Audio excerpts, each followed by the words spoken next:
A month's rainfall in a single night. Our dams are full to overflowing. Our rivers are full.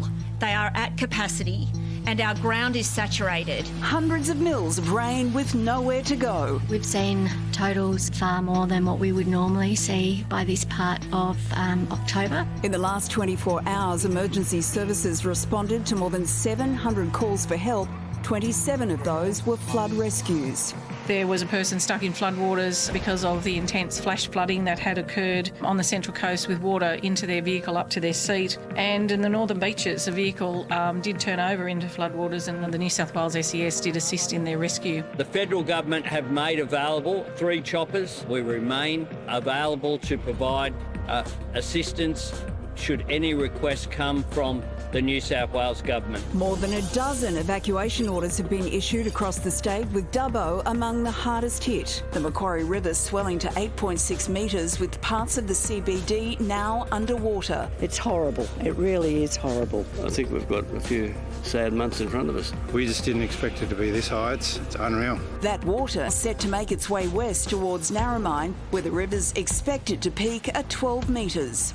Elsewhere, the 400-kilometre rain band reached the coast today, placing residents in Newcastle, the Hawkesbury-Nepean region, Greater Sydney and Wollongong on high alert. This is a heartbreaking time, not for just the people here, but it's the people down the river system as well. It's a situation locals living around the Hawkesbury River know all too well. Unbelievably, this is their 5th major flooding event in just 18 months. We were actually away, and so we quickly raced home to get home because we're used to it now, like it's happened so many times. It's very triggering. That's why I come down to have a look at the river, just to see what it's doing and just to calm my nervous system down. And the worst is far from over. After a short reprieve, another system will lash the state on Wednesday. My message is encouraging people not to become fatigued by the number of warnings that are out. We are in our 3rd consecutive La Nina, and we are in for a long spring and summer in relation to wet weather conditions. Well, Sam Magnuson lives in Richmond in Sydney's northwest, and she joins us now. Sam, we can see those floodwaters behind you. If you're told to evacuate, will you leave? Look, if we have to, if we are ordered to, of course we will. And yes, we have been asked to evacuate in the past, and we have evacuated. I've lived in a truck in Richmond each time. Each of their last 4 major floods in 18 months, we've evacuated all our horses, all our animals off the property. And the last flood in particular, you know, we were very lucky to get out, and the waters came in our house about 2 metres, which was terrible, but it's certainly not the level that a lot of other people in our area have experienced. They've had waters 2 metres up the wall. Given the frequency of these floods and the big promises that the New South Wales Government has made, do you think their response is getting any better?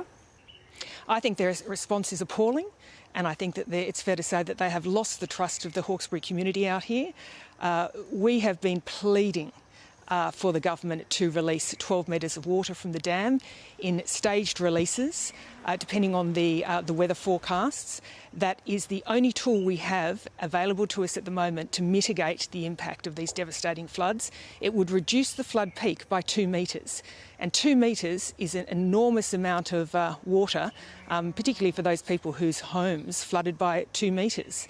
The government's response to this is to announce a major infrastructure project, which is A, unfunded, and B, 10 years into the future, which is not going to help a single person on this floodplain over the next 10 years from flooding. What more could they be doing to help residents right now? At the moment, when we are hit with major floods, the evacuation routes are in a terrible state from the last flood. There's been really no money spent on the roads. Many of the roads you can't even use anymore. The Hawkesbury is in a state of chaos at the moment, and we are really now facing a flood of unprecedented proportions. This is only the beginning. We've got a whole flood season ahead of us, and the ground is the wettest you've ever seen it. It isn't. As I said to someone the other day, 20 mils of rain feels like 40 and 40 feels like 80. What's your message to the Premier tonight? Well, I think he should come out here and see the devastation and speak to some people who have lost their farms, lost their businesses, really feel as though they can't go on any longer and explain why they won't release 12 metres of water from the dam.